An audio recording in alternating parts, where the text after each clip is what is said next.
maka iblis meraung-raung, meronta-ronta selama 3 kali. Kata Rasulullah sallallahu alaihi wasallam, iblis menangis sekuat-kuatnya dan meraung pada hari kelahiran Rasulullah sallallahu alaihi wasallam. Kata para ulama ahli sunnah, umat Nabi Muhammad menyambut dan menzahirkan kepada Allah kegembiraan ini pada bulan Rabiul Awal, kerana pada bulan itu Muhammad sallallahu alaihi wasallam dilahirkan. Tiba-tiba yang peliknya, ada satu kumpulan bila kita sambut maulid dia kata bid'ah. Ini hati-hati dengan kumpulan ini tuan. Kalau ada, halau, jangan bagi masuk masjid tuan. A'udzu billahi minasyaitonir rajim. Pertama sekali, yang belum niat i'tikaf, nawaitul i'tikaf fi hadzal masjid sunnatan lillahi ta'ala. Yang keduanya, radina billahi rabba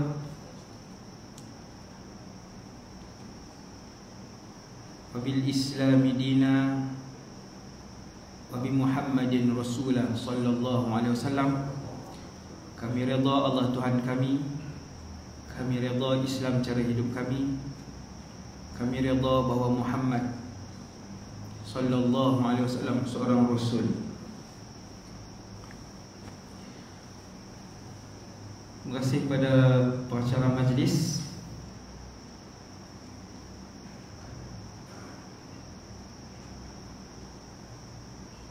yang berusaha, Yang Muhammad Nur Azmi bin Yusuf, adun kawasan Petang,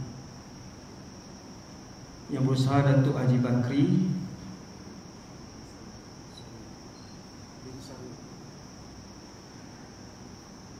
Ahli Majlis Kerajaan Negeri merangkap adun Kelawang, Tuan Haji Makno bin Mak Yatim, pengurusi masjid,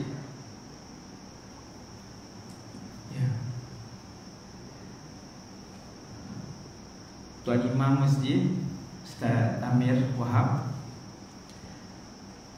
jawatan kuasa masjid, kemudian seterusnya jawatan kuasa yang menjayakan majlis ilmu pada malam ni, pimpin-pimpin masyarakat, ketua-ketua adat, seterusnya tuan-tuan muslimin muslimat umat Rasulullah sallallahu alaihi wasallam. Ceramah saya tak lama, dan insyaAllah tidak melebihi 1 jam lah, 1 jam insyaAllah.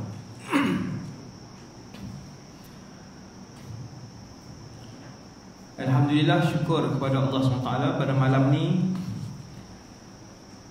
kita menzahirkan kepada Allah Subhanahu Wa Taala kegembiraan kita dengan bulan sambutan ulang tahun kelahiran Rasulullah sallallahu alaihi wasallam. Kegembiraan yang seperti ini disambut oleh kesemua umat Nabi sallallahu alaihi wasallam selama lebih kurang 1000 tahun. Seperti yang disebutkan oleh Al-Imam Al-Qastallani, yang menyebutkan bahawa senantiasa aku melihat pada setiap kurun dicatatkan bahawa umat Nabi SAW mereka bergembira dengan kedatangan bulan Rabiul Awal. Umat Nabi Muhammad 1500 tahun. Selama 1000 tahun umat Rasulullah bersama dengan ulama-ulama mereka merayakan ulang tahun kelahiran Rasulullah sallallahu alaihi wasallam pada bulan Rabiul Awal, dan suasana ini direkodkan oleh para ulama pada setiap kurun yang mereka hidup. Iblis laknatullah menggelupur dan meraung 3 kali. Yang pertama, pada hari dia dilaknat oleh Allah, meraung-raung dia. Dia ada suara. Suara iblis ni dia mempunyai suara. Dia ada fizikal dia. Dia ada rupa bentuk dia. Dia ada fizikal. Seperti mana manusia ada muka, ada badan. Maka iblis meraung-raung, meronta-ronta selama 3 kali. Yang pertama pada hari beliau dilaknat, la'anahullah. Yang kedua ketika mana turunnya suratul Fatihah. Ini kelebihan surah Fatihah yang Imam sebut tadi ni, Al-Fatihah banyak kali kan. Ini kelebihannya. Raja surah.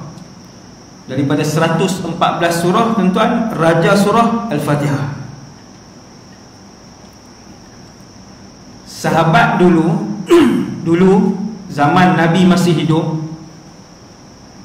ada seorang ketua kabilah kena sengat binatang berbisa. Ketua kabilah kena sengat. Sahabat pegang Bismillahirrahmanirrahim, Alhamdulillahirabbil alamin sampai waladdallin. Sahabat tu angkat tangan, seperti bisa itu ikut di tangan sahabat tadi. Fatihah. Pada hari diturunkan Fatihah, ketika itu iblis meraung. Dan keadaan ketiga, kata Rasulullah sallallahu alaihi wasallam, iblis menangis sekuat-kuatnya dan meraung pada hari kelahiran Rasulullah sallallahu alaihi wasallam. Iblis benci pada hari kelahiran Nabi. Iblis tak suka dengan hari kelahiran Nabi. Dan kita umat Nabi sallallahu alaihi wasallam, kita gembira dengan kelahiran Rasulullah sallallahu alaihi wasallam. Kata para ulama ahlu sunnah, umat Nabi Muhammad menyambut dan menzahirkan kepada Allah kegembiraan ini pada bulan Rabiul Awal, kerana pada bulan itu Muhammad sallallahu alaihi wasallam dilahirkan. Tiba-tiba yang peliknya, ada satu kumpulan bila kita sambut maulid dia kata bid'ah. Ini hati-hati dengan kumpulan ni, tuan. Kalau ada, halau, jangan bagi masuk masjid, tuan-tuan. Sebab dia dekat-dekat nak sama dengan hak menjerit tadi ni. Kita sambut maulid, kita baca zikir, kita baca selawat, kita baca sirah, dia kata bid'ah, haram. Hati-hati dengan kumpulan ni, makin banyak di Malaysia ni. Bid'ah, haram, syirik. Hasbunallah wa ni'mal wakil. Alhamdulillah, yang kedua, kita jadi umat Nabi Muhammad sallallahu alaihi wasallam. Dalam masjid malam ni, walaupun tak ikut SOP ni, duduk dekat. Ni kalau kena tangkap, saya serah kat YB lah, ada 2 orang YB. Lebar tanggung lah. Seorang 5,000 kan 10. Tak ramai ni dalam 500. Kami balik dah, balik Kedah, selamat lah. Di live ni. Okey, tuan-tuan sekalian, kita umat Nabi sallallahu alaihi wasallam.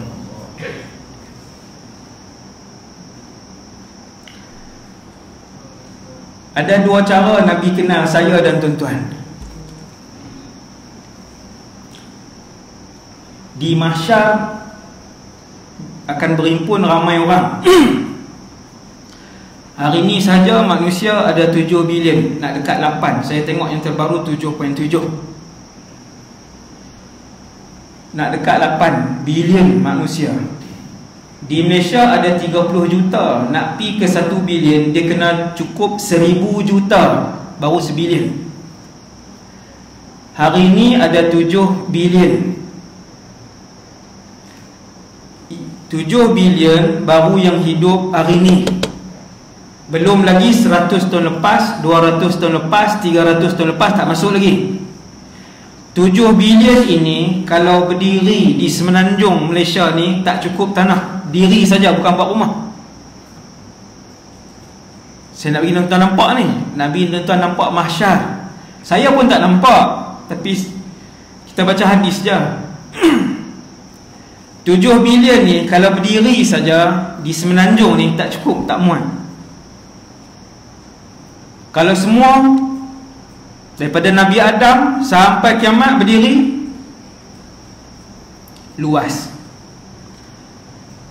Ya Rasulullah, macam mana nak kenal umat kamu?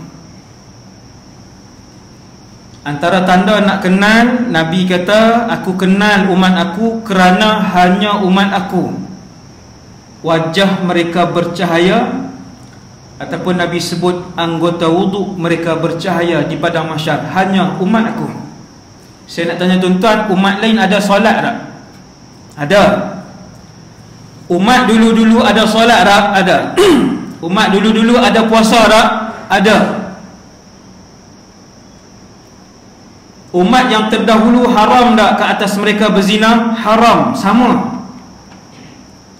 Tetapi umat siapakah di padang mahsyar nanti yang wajah anggota wuduk mereka bercahaya? Kata Rasulullah, umat aku sahaja. Daripada situ Nabi kenal. Malam ni tak ada siapa muka cahaya. Hak putih ada lah, tu putih kulit dia. Allah bagi pinjam hak tu.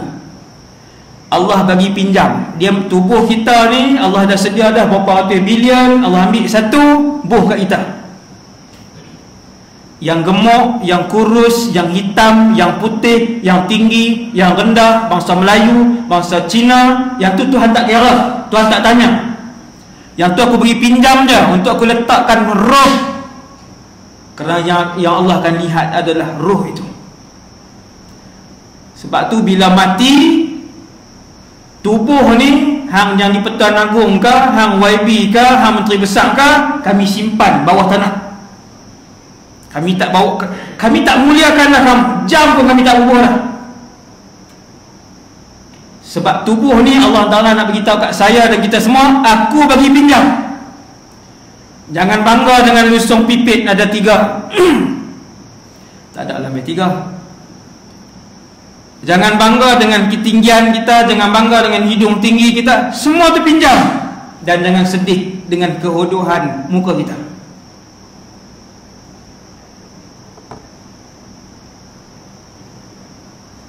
Cuma bila bangkit di mahsyar dengan rupa paras, warna kulit, berat badan, ketinggian sama macam malam ni.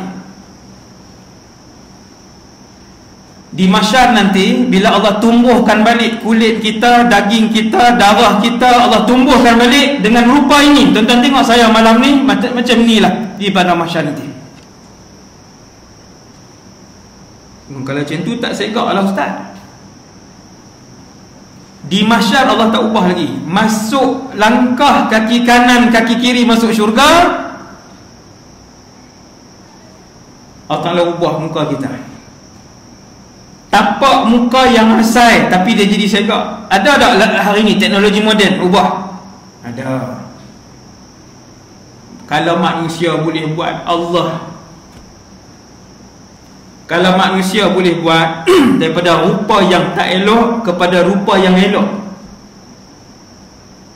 di Korea, di Thailand, di Australia, di Singapura ada pembedahan ni. Ubah muka. Tapak muka yang sama dia ubah. Ubah jadi elok. Manusia boleh buat, Allah Azza wa Jalla lagi boleh buat. Cuma Nabi nak sebut kepada saya dan kita semua, aku kenal kamu kerana hanya umat aku sahaja anggota wuduk mereka bercahaya. Sebab tu tuan-tuan, pesan kepada ahli keluarga untuk tidak tinggalkan solat. Mesti kena jaga semayang. Kalau yang ada anak 30 dah ustaz, tak semayang dah ustaz. Jumaat pun tak pergi. Usaha yang kita boleh buat, tegur. Kerana dengan tegur dan sampaikan, bagi tahu kat dia semayang kena semayang, bagi tahu dan tegur itu akan dimaafkan oleh Allah SWT. Allah tak persoal dah kita. Kita baru hari ini sedar Baru hari ni nak bentuk anak kita, tapi terlambat dah, 20 lebih dah. Tak ada satu waktu pun dia solat. Macam mana kita dengan Allah? Kita dengan Allah, kita tetap tegur dia sampai kita mati.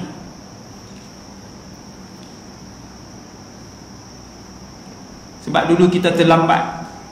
Kalau yang belum terlambat, anak umur 7 tahun bawa mai ke masjid.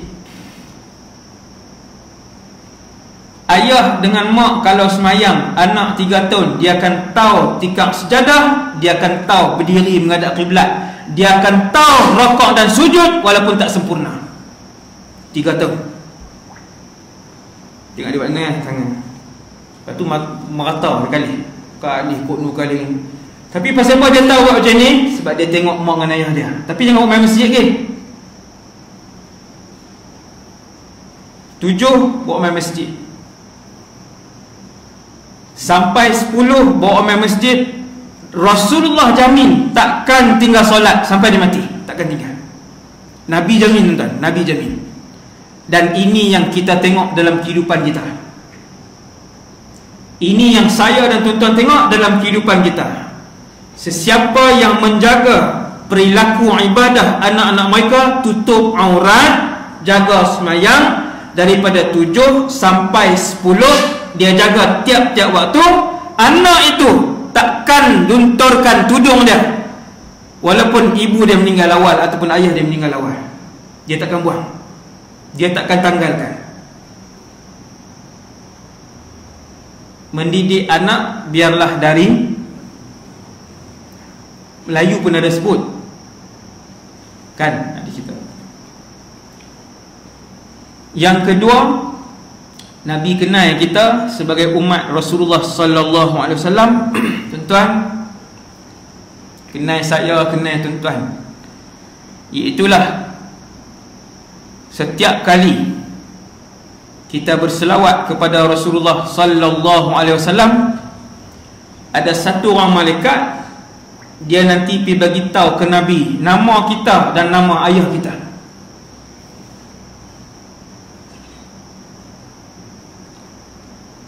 Malaikat ni, Allah wakilkan malaikat ini bagi tahu kepada Rasulullah nama orang yang berselawat beserta nama ayahnya sallallahu alaihi wasallam. Maulid buat tiap-tiap bulan, tak Rabiul Awal pun buat maulid. Tapi semayang tak main berjemaah di masjid, yang tu tertipu oleh syaitan. Ini kaedah saya beritahu. Rajin selawat, qasidah, usung gendang pergi merata. Tepuk tani, ridak belah sini, ridak belah sini, ridak. Semayang tak pergi berjemaah. Sunnah siapa? Tak main masjid, itu tertipu.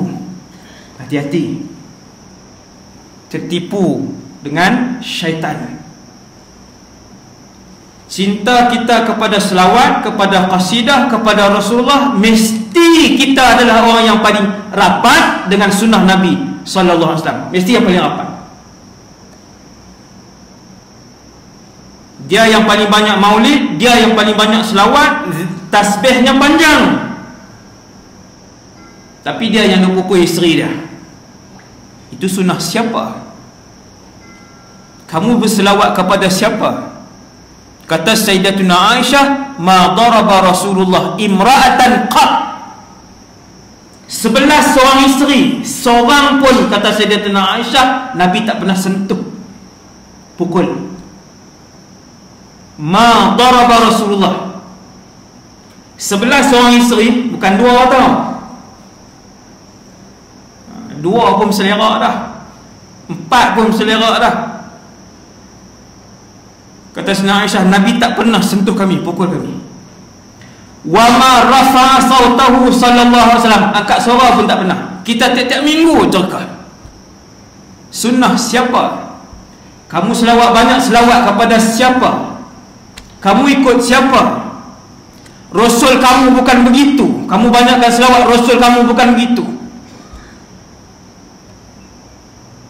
Lebih utama daripada banyak selawat, ikut sunnah Nabi dan cara hidup Nabi sallallahu alaihi wasallam. Itu yang betul. Alaihi salatu wassalam. Manusia yang paling banyak Allah uji Rasulullah. Asyaddun nasi bala'an al-anbiya thumma al-amthal fal-amthal. Orang yang paling banyak Allah uji bukan saya, bukan tuan-tuan, Nabi. Banyak ujian Nabi.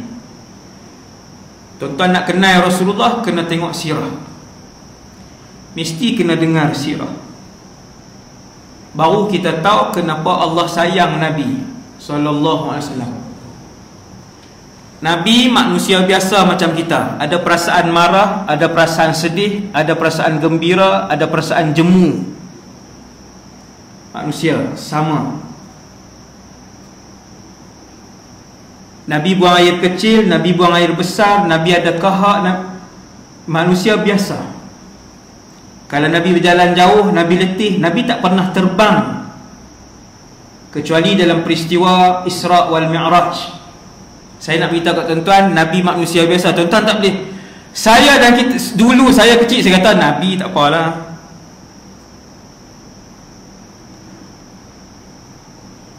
Innama ana basyarun mithlukum. Wahai Muhammad, bagi tahu kepada umat kamu, aku manusia seperti kalian. Adil tak tuan-tuan? Adil. Kita manusia, Rasulullah manusia. Kita berkahwin, Nabi berkahwin. Kita makan, Nabi makan. Kita minum, Nabi minum. Kita berjalan ke masjid, Nabi berjalan ke masjid. Paling jauh Nabi berjalan kaki dalam peperangan Tabuk hampir 700 km, 800 km padang pasir. Bukan AirAsia, bukan bas transnasional, bukan KTM. Tak ada seorang pun di kalangan kita, termasuk saya yang bercakap, yang pernah berjalan 300 km. Tak ada. Tangi kalah lah. Baru satu saya sebut, dah kalah satu masjid termasuk saya. Ujian Rasulullah sallallahu alaihi wasallam. Sebab tu Allah sayang beliau. Bila rumah Nabi dikepung pada malam Nabi nak hijrah, kerajaan Mekah memilih komandan Mekah yang paling kuat. Ini sirah. Memilih komandan yang paling kuat. Pergi keliling rumah Nabi, tiap-tiap komandan ini semua bawa senjata, ke semua 40 orang ini nak bunuh Nabi. Nabi seorang. Nabi seorang sallallahu alaihi wasallam. Jibril mai beritahu, ya Rasulullah, mereka sedang bermesyuarat di Darun Nadwah untuk membunuh kamu. Nabi tengok Jibril, Nabi kata sekejap. Ada barang-barang yang bukan nak bawa lah, ada barang-barang yang akan aku sampaikan amanah ini kepada Ali ibn Abi Talib. Barang apa? Nabi duduk di Mekah 53 tahun. Kebanyakan di kota Mekah ni pencuri-pencuri profesional. Hak curi, bukan pencuri di kalangan rakyat biasa ni, daripada atas penyamun sampai bawah pun banyak penyamun. Ada dalam sirah seorang menteri Quraisy ketika itu, dia menteri dan dia dah kaya. Al-As ibn Wa'il nama dia.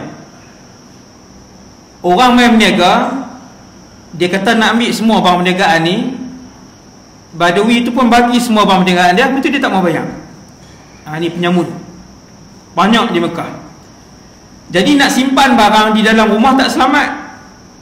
53 tahun Nabi hidup, bawa dakwah, bawa Islam, tak sampai 300 orang yang masuk Islam. Tapi kalau barang-barang berharga mereka, barang-barang mahal mereka simpan rumah Nabi. Kalau geran, emas, perak, kalau mereka nak musafir, iPad, ni saya contoh lah, kunci-kunci kereta yang mahal ni simpan rumah Nabi. Tapi kat Nabi tak percaya. Dakwah Nabi tak percaya, tapi disebabkan dalam kota Mekah ni semua bukan semua, ramai penyamun, maka simpan di rumah Nabi, di rumah Muhammad.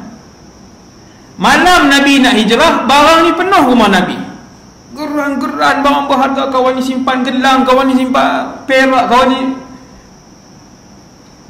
Bila Jibril mai beritahu, wahai Muhammad, mereka dalam perjalanan dah ni untuk membunuh kamu. Nabi kata sekejap. Nabi panggil Sayyidina Ali. Nabi pun tunjuk Sayyidina Ali. Nabi kata, ni barang fulan bin fulan, ini barang fulan bin fulan, dia simpan kat aku amanah. Ini barang fulan bin fulan. Dalam keadaan seluruh penduduk Mekah yang tidak Islam ni, majoriti yang tidak Islam, nak bunuh Nabi, sepakat dan bersetuju untuk bunuh Muhammad sallallahu alaihi wasallam. Nabi boleh simpan lagi barang, nak bagi balik kat tuan dia. Wahai Ali, ini bagi balik kat tuan dia. Tuan-tuan, dah orang nak bunuh kita, ambil lah barang tu. Wahai Ali, bagi balik. Ni semua hak orang. Ni barang dia ni, ini barang fulan, ni barang fulan, ni barang fulan. Tak sempat keluar, komandan ni dah keliling rumah Nabi. Tuan-tuan, kalau Jibril hembus je, dia tak payah keluarkan pedang. Jibril ni makhluk Allah yang besar, sayap dia saja menutup timur dan barat. Kalau dia bersin, contohlah ni, 40 orang tu terpelanting ke Amerika Syarikat, dia tak payah keluarkan pedang, dia bersin je. Nabi tak minta tolong Jibril. Nabi keluar daripada pintu depan. Bismillahirrahmanirrahim. Yasin wal Qur'anil Hakim, innaka laminal mursalin, sampai ayat 8. Waja'alna min baini aydihim saddan, dan kami jadikan di antara depan mereka itu satu pelindung, tak nampak. Wa min khalfihim saddan, di belakang mereka pun kami tutup, sampai ayat fa'aghshaynahum fahum la yubsirun, dan mereka tidak nampak. Nabi buka pintu, Nabi keluar. Pembunuh upahan Nabi, assassin. Ni bukan diambil orang-orang biasa. Yang dipilih ni semua panglima-panglima kabilah. Semua duk pegang pedang, duk pegang tombak, duk macam tu. Nabi lalu. Seorang-seorang Nabi tengok muka orang yang nak bunuh dia. Tuan-tuan nak buat apa tuan-tuan? Kawan tu berlawan dengan kita. Berlawan-berlawan, dia terpijak longkang, jatuh. Tadi ni duk berlawan ni, baru tak ada nak bubuh, buah pertama tak ada lagi, dia jatuh. Takkan kita nak kata hulurkan tangan, mai nak angkat. Dia berlawan, bertumbuk dengan kita, bergaduh, dia jatuh, kita nak suar tangan kat dia. Itulah Rasulullah sallallahu alaihi wasallam, raja akhlak.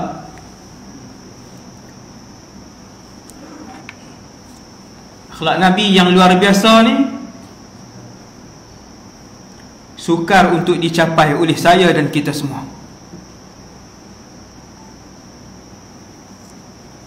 Tapi Allah Subhanahu wa taala arahkan, laqad kana lakum fi rasulillahi uswatun hasanah. Allah pesan kat kita dalam Quran, mesti kena tiru Rasulullah. Nak capai 100 markah macam Nabi, saya yang bercakap tak mampu, kita semua tak mampu. Tetapi ke arah itu insya-Allah usaha dan berazam untuk seperti Nabi sallallahu alaihi wasallam. Peristiwa hijrah tuan-tuan, peristiwa hijrah, Nabi tengok orang yang nak bunuh dia. Bila Nabi keluar daripada rumah tu, Nabi tengok seorang-seorang.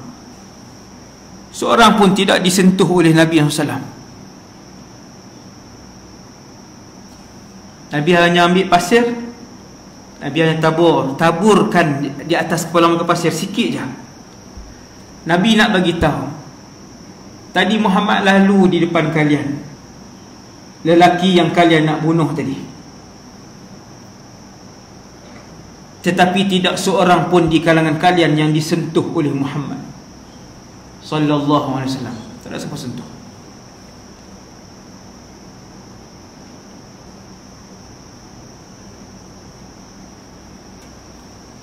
Yang tu ujian Nabi.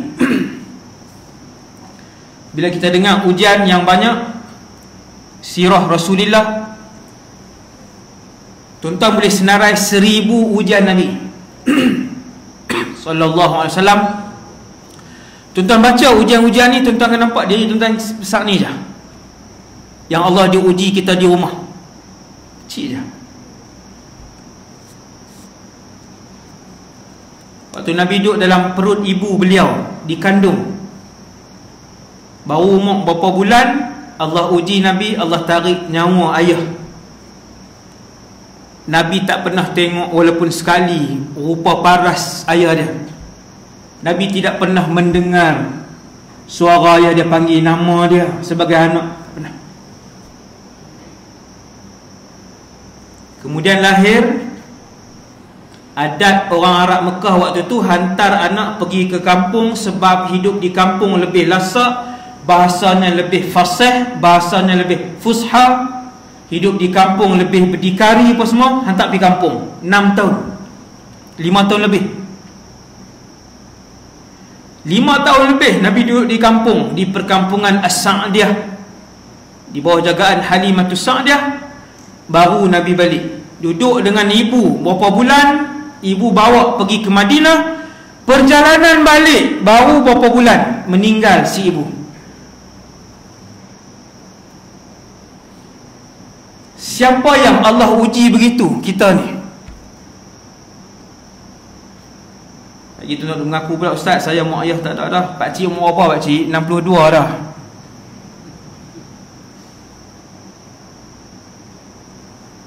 Sallallahu alaihi wasallam. Kahwin, Allah bagi anak ke Nabi, 3 lelaki 4 perempuan. 7 orang tuan-tuan anak Rasulullah. 6 Allah ambil waktu Nabi masih hidup. Angkat tangan siapa yang Allah uji. Macam tu.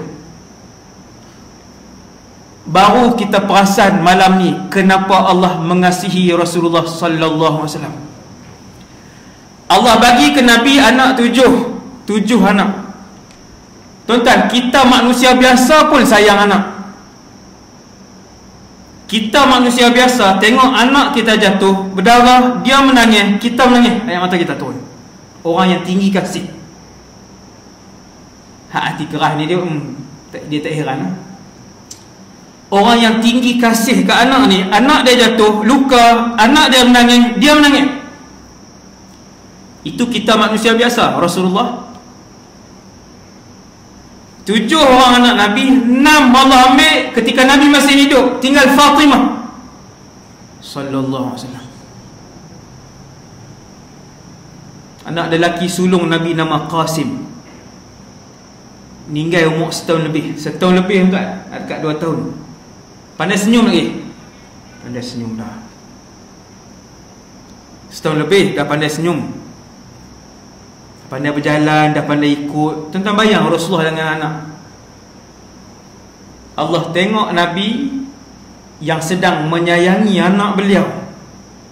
Ayah, Nabi manusia biasa. Kita boleh faham macam mana tinggi kasih kita, rindu kita ke anak. 3 hari keluar, teringat anak. Telefon dengar suara anak. Cik dia buat apa? Cik akan. Cik makan apa? Orang Kedah lah tuan-tuan, dah panggil ceramah orang Kedah. Cik makan apa? Kak cik. Teringat baru 3 hari. Setahun lebih Allah bagi Nabi tengok anak, Allah bagi Nabi main dengan anak, Allah bagi Nabi mengasuh anak dia, dukung anak dia, bawa anak dia berjalan. Allah ambil nyawa Qasim. Kata para sahabat, kami melihat Rasulullah menangis seperti anak kecil. Dia manusia. 6 orang Allah ambil. Subhanallah. Kita seorang pun Tuhan tak uji lagi. 6 depan mata Nabi. Ada yang kecil, ada yang dewasa. Orang tanya Rasulullah, bergoyang-goyang tubuh Nabi bila pegang jenazah. Nabi tak meraung, tapi manusia biasa bila dia menangis pun bergoyang tubuh badan dia. Basah janggut Nabi. Allah uji. Bukan seorang, 3 lelaki. Al-Qasim meninggal yang pertama. Lepas tu Nabi dapat Abdullah, pun Allah ambil umur 2 tahun lebih. Kemudian Allah bagi Ibrahim kat Rasulullah, anak, pun Allah ambil. Sahabat tanya, ya Rasulullah, kuat tangisan kamu. Nabi SAW kata, tangisan ini rahmat. Nabi nak bagi tahu kat saya dan kita semua, Nabi manusia. Tapi tiap-tiap kali Allah uji, Nabi lulus. Nabi tak ada kencing manis, Ustaz. Kami ni sampai mata tak nampak. Kencing manis kuat. Ubat segenggam Ustaz. Nabi tak apalah, sihat. Tuan-tuan, Nabi pernah diracun. Diracun yang dipanggil summusa, racun seminit. Tuan-tuan sedut seminit, mati. Tinggi racun tu, dan racun tu diimport daripada luar. Tak ada di Mekah, tak ada di Madinah. Sebab tu kena tengok sirah. Patutlah para ulama sayang sungguh dengan Nabi, sebab mereka tahu sejauh mana pengorbanan dan susah Nabi. Susah daripada mula lahir, tuan-tuan, susah Nabi sampai Nabi wafat. Allah tak berhenti uji Nabi. 5-6 hari sebelum Nabi wafat, Nabi ikat kepala dengan kain berwarna kuning kerana sakit yang keterlaluan. Sahabat pegang tubuh Nabi panas, sahabat tarik macam tu. Sahabat kata, ya Rasulullah, kepanasan kamu syadid, berat. Nabi kata, inni u'aku kama yu'akur rajulani minkum. Aku kalau sakit, Allah akan uji aku 2 kali ganda manusia biasa. Itu baru tajuk sakit Nabi sallallahu alaihi wasallam. Sebab tu kita memuji Nabi SAW, kerana Allah memuji Rasulullah dan mengangkat kedudukan Nabi sallallahu alaihi wasallam ke satu tempat yang cukup tinggi. Sonok Pak Ustaz boleh duduk syurga, dekat-dekat syurga Nabi. Tuan tak pernah tanya lah, syurga ni alam. Tuan-tuan, tadi kita main berjalan, kita makan, pakai baju, kita naik kenderaan, buka pintu, kita hirup udara. Macam mana kehidupan dunia, tuan-tuan, begitulah praktikalnya kehidupan akhirat dalam syurga. Kita akan ada mata dalam syurga, kita boleh melihat, kita bernafas, ada makan, ada nafsu.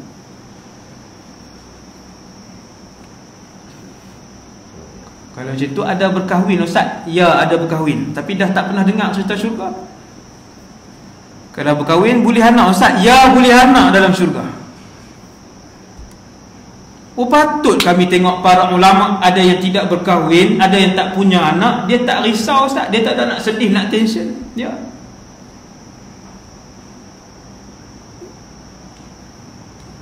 "12 tahun tak boleh anak, 18 tahun tak boleh anak, 26 tahun berkahwin tak boleh anak." Tenang je para ulama. Sebab apa, tuan-tuan? Sebab rahsia dia tahu. Bukan dia genggam, dia tak beritahu kat orang. Dia cerita, tapi dah tak main mengaji. Kuliah maghrib pun 18 orang aja.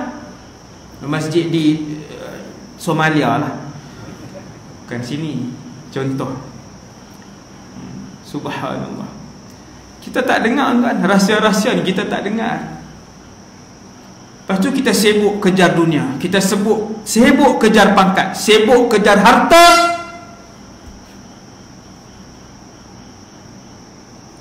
Tak ada bahagian untuk akhirat. Kekayaan itu adalah kekayaan akhirat. Sebanyak mana kebaikan kamu, ibadah kamu, sebanyak itulah gaji kamu nanti dalam syurga. Dalam syurga ada gaji. Cumanya tak ada orang miskin, semua jutawan. Ada orang dia bermula dengan RM1 juta. Ini saja nak bagi tuan-tuan faham. Jutawan. Ada orang 2 juta, ada orang 3 juta, ada orang 80 juta sebulan. Seperti mana berbeza-beza kemewahan kita di dunia, begitu jugalah berbeza-beza kemewahan kita dalam syurga. Sama.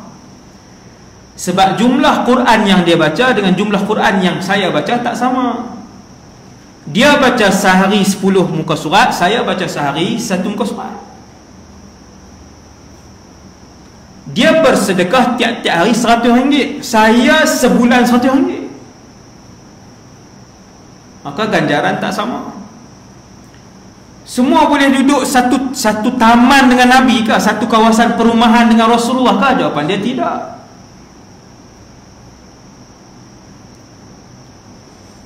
Orang yang hebat, orang yang hebat ialah apabila dia banyak diuji oleh Allah SWT dan kemudian dia lulus ke semua ujian tersebut. Semua orang dalam masjid ni Allah akan uji mengikut kemampuan diri dia. Tuhan takkan bagi kuota ujian yang lebih. La yukallifullahu nafsan illa wus'aha. Ikut kemampuan. Itu maksud illa wus'aha. Maka bertenanglah wahai umat Rasulullah sekalian. Allah takkan bagi ujian kecuali mengikut kapasiti kemampuan kita. Kita aja berasa besar sebab kita tak dengar ujian orang lain. Ada orang Allah uji lumpuh sepenuh badan 26 tahun. Siapa jaga dia? Isteri dia jaga. Subhanallah. Kita baru kena gout 2 bulan, macam-macam dah bunyi. Gout ni pun nak kena kat aku juga, kan? Dia boleh duduk pergi marah gout tu. Siapa bagi gout tu? Tak boleh berjalan.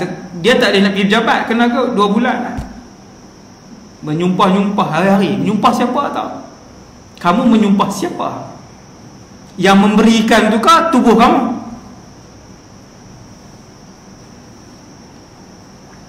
Sebab tu habis maulid, antara kerja rumah kita ialah mendengar sirah Rasulullah sallallahu alaihi wasallam. Yang terakhir tuan-tuan untuk malam ni, saya tengok tak ada siapa ubah kaki ni. Saya duduk tunggu kalau ubah je kaki saya nak berhenti lah. Maksudnya lenguh lah. Saya tak boleh duduk tadi selesa. Kisah yang terakhir ni kisah Rasulullah lah. Saya sebut kisah malam ni 3-4 kisah ni supaya tuan-tuan mencari. Ada 1000 kisah. Malam ni dalam ceramah ni saya sebut 3-4 saja. Kalau sehari tuan-tuan dengar 1, 3 tahun habis. Kalau kuliah sirah sebulan 1, kena pergi baca tepi kubur lah. Tak dan lah, tak sempat. Kisah yang terakhir ni, Nabi jalan. Tengah hari tadi saya hantar sekirah pun kisah ni juga, kan? Kisah yang sama. Sebab petang tadi saya tak dan nak baca pun. Mereka bawa pergi ronda banyak kampung. Kampung Garu Gagu. Pergi tengok rumah Minang. Jadi balik pun agak lewat sikit. Satu hari Nabi SAW berjalan dengan sahabat. Ini kisah yang terakhir, tuan-tuan nak ubah kaki tak apa lah. Memang saya nak berhenti lah. Sallallahu alaihi wasallam.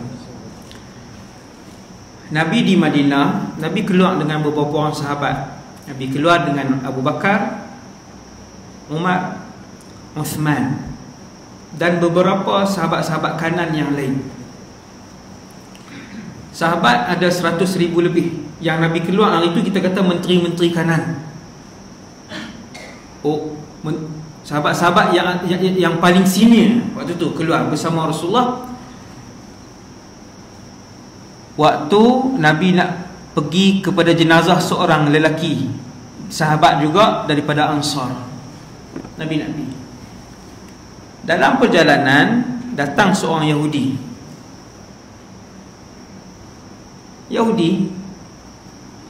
Satu bangsa yang paling banyak membunuh para rasul. Lebih 10 rasul yang mereka bunuh, 10 nabi yang mereka bunuh, bangsa Yahudi.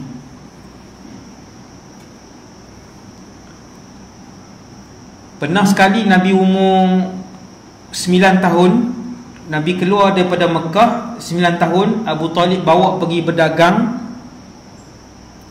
Nabi lalu di sebuah gereja lama, ada seorang padri, ulama padri nama Bahira. Dia tengok Nabi dipayungi oleh awan. Waktu tu umur 9.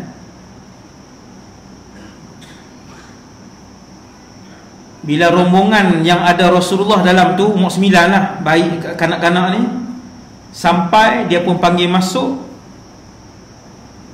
Dia pun tanya siapa ayah budak ni. Abu Talib kata aku. Maka padri yang bernama Bahirah ni kata budak ni tak ada ayah. Macam mana dia tahu tuan?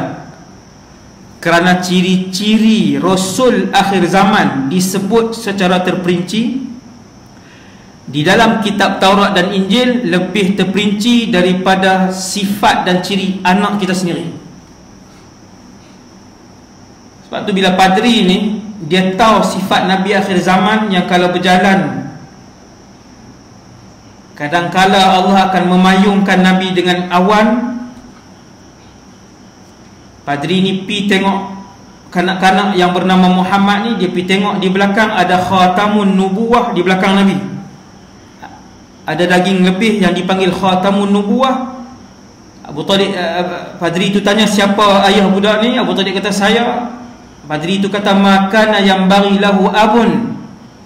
Anak ni tak sepatutnya mempunyai ayah, kerana disebut dalam Taurat dan Injil Rasul akhir zaman itu yatim. Padri itu kata bawa balik dia segera, jangan sampai orang Yahudi tangkap dia, nescaya mereka akan bunuh dia kalau mereka tahu dia Nabi. Yahudi, jahatnya Yahudi daripada dulu, daripada dulu sampailah sebelum Rasulullah, sampai zaman Nabi, sampai satu Yahudi ni dia keluar. Nabi dalam perjalanan tadi, Nabi dalam perjalanan bukan seorang diri. Ketika itu Rasulullah Perdana Menteri Madinah. Dia juga adalah penghulu segala makhluk yang ada di atas muka bumi Allah ni. Sayyidul awwalin wal akhirin, Nabi, kekasih Allah Azza wa Jalla. Yahudi ni sekat tengah jalan, dia cekak Nabi SAW, dia cekak di sini. Yahudi ni dia yang cerita peristiwa ni. Dia kata aku cekak Muhammad biwajhin ghalidh, dengan rupa aku yang bengis. Di hadapan sahabat-sahabat kanan Nabi, dia tarik muka Nabi dekat-dekat. Dia kata kamu wahai Muhammad, dengan semua keturunan kamu jenis yang lambat bayar hutang. Woi, sedap ni. Dia cakap terus, tuan-tuan. Yang pertama, dia cekak Nabi depan sahabat Nabi. Yang kedua, dia panggil itu Nabi dengan panggilan Muhammad. Yang ketiga, dia tarik Nabi main kat dia kasari Nabi. Yang keempat, dia hina Nabi dan dia buat tuduhan kepada Nabi. Yang kelima, dia hina Nabi depan pemimpin-pemimpin lain, sahabat kanan Nabi. Dan yang keenam, dia hina ahli keluarga Nabi. Yang ketujuh, tuduhan itu tuduhan palsu. Tuan-tuan, duduk di sebelah tu Sayyidina Umar. Duduk di sebelah tu Sayyidina Umar. Sayyidina Umar ni tubuh dia tinggi, seorang panglima perang. Dia pernah beli kuda, dia naik lompat atas kuda tu, patah tulang belakang kuda, bukan tulang dia, Sayyidina Umar ni tinggi, tuan-tuan boleh bayang tinggi dia. Dia naik kuda macam kita naik motor tu, boleh tak kaki dua-dua di tanah. Ai, tinggi mana tu ustaz? Yang ni disebutkan dalam kitab sirah. Ada beberapa orang sahabat yang tinggi. Kalau Sayyidina Umar dia duduk Umar macam ni, nampak macam dia duduk atas kursi.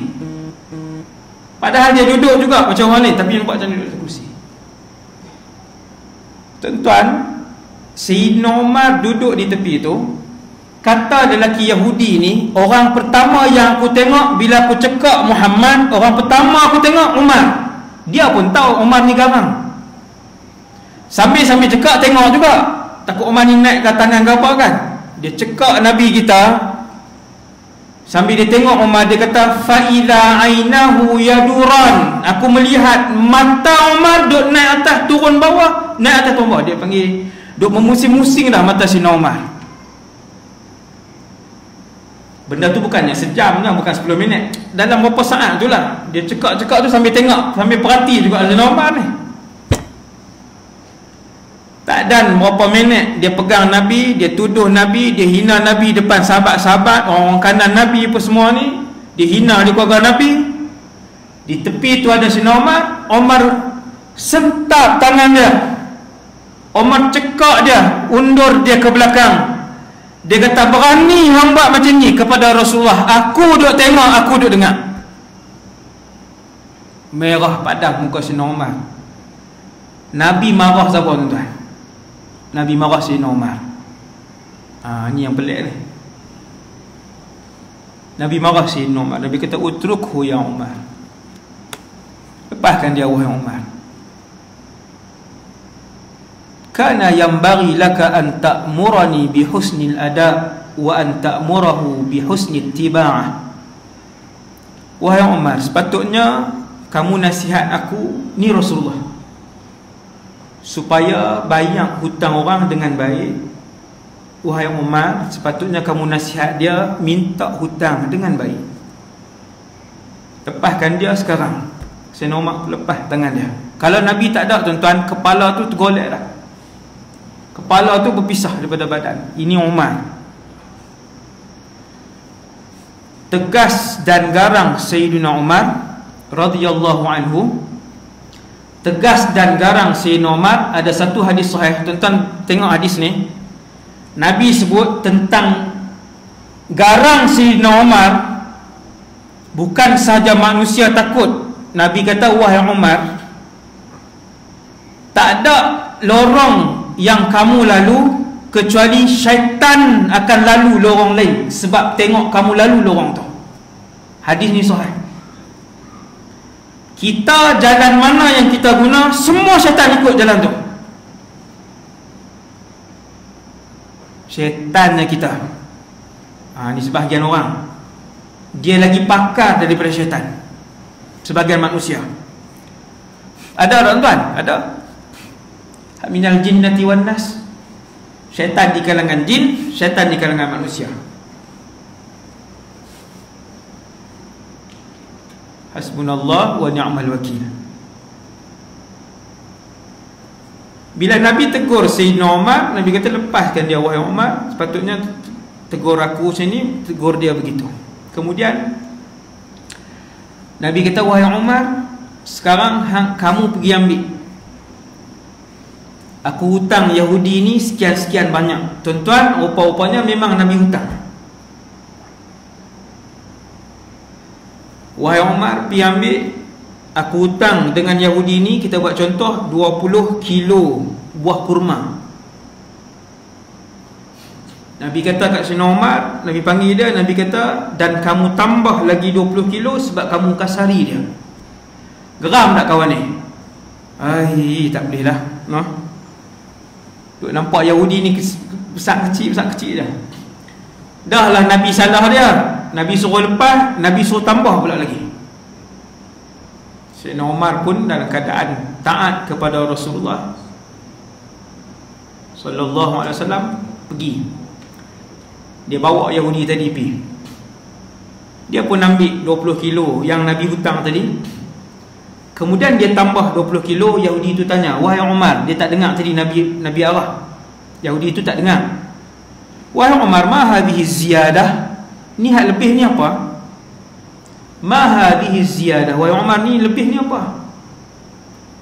Yang lebih ni Nabi suruh bagi kat kamu makana ma ru'tuka, sebab ganti aku mengasari kamu. Yahudi ni tanya, ya Umar, ala ta'rifuni? Kamu tak kenal ke aku? Sayyidina Umar kata, tak. Ana Zaid bin Tha'nah. Aku Zaid ibn Tha'nah. Umar pun tanya, dia pernah dengar nama tu. Umar pun kata kat dia, Al-Habru. Al-Habru ni maksudnya ulama besar Yahudi. Maksudnya senarai ulama besar Yahudi ni, beberapa orang ketua-ketua ulama Yahudi ni ada, Umar pernah dengar. Dia tak pernah jumpa depan mata dia. Rupanya yang duduk di depan dia ni Zaid bin Tha'nah, salah seorang ulama besar Yahudi. Sebab tu Umar kata Al-Habru. Dia kata, na'am, Al-Habru. Ya, aku Al-Habru. Umar tanya dia, kenapa kamu buat Nabi kami macam ni? Dengan biadab kamu, dengan tipu kamu.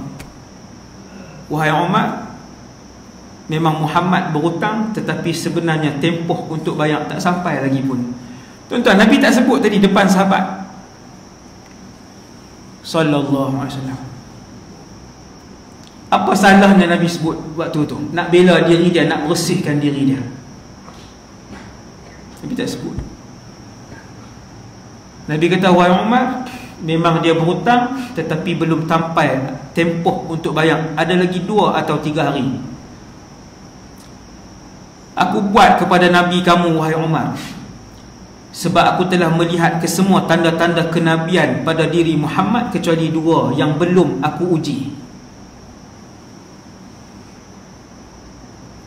Aku dah melihat semua tanda-tanda kenabian, ada 2 saja yang belum aku uji. Yang pertama, kelembutan Rasul akhir zaman melebihi kekasaran dia.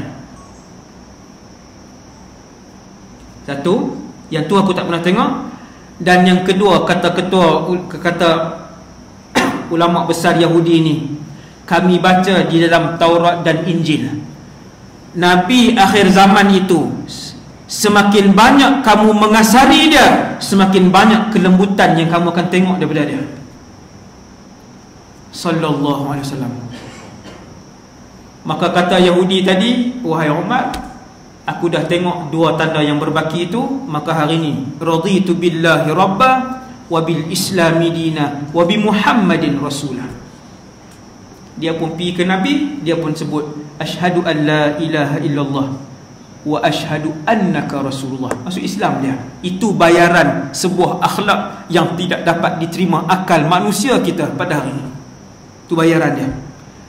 Yahudi yang begitu jahat, yang begitu penuh dengan kelicikan, mereka boleh masuk Islam dengan akhlak Nabi sallallahu alaihi wasallam. Jadi sekadar tu dulu untuk malam ni. Semoga dengan beberapa kisah daripada sirah tu, tuan-tuan carilah kisah hidup Nabi untuk kita baca, untuk kita teladan, supaya kita dapat ikut cara hidup Nabi sallallahu alaihi wasallam. Qul qawli hadza astaghfirullahal azim li wa lakum. Terima kasih kepada semua.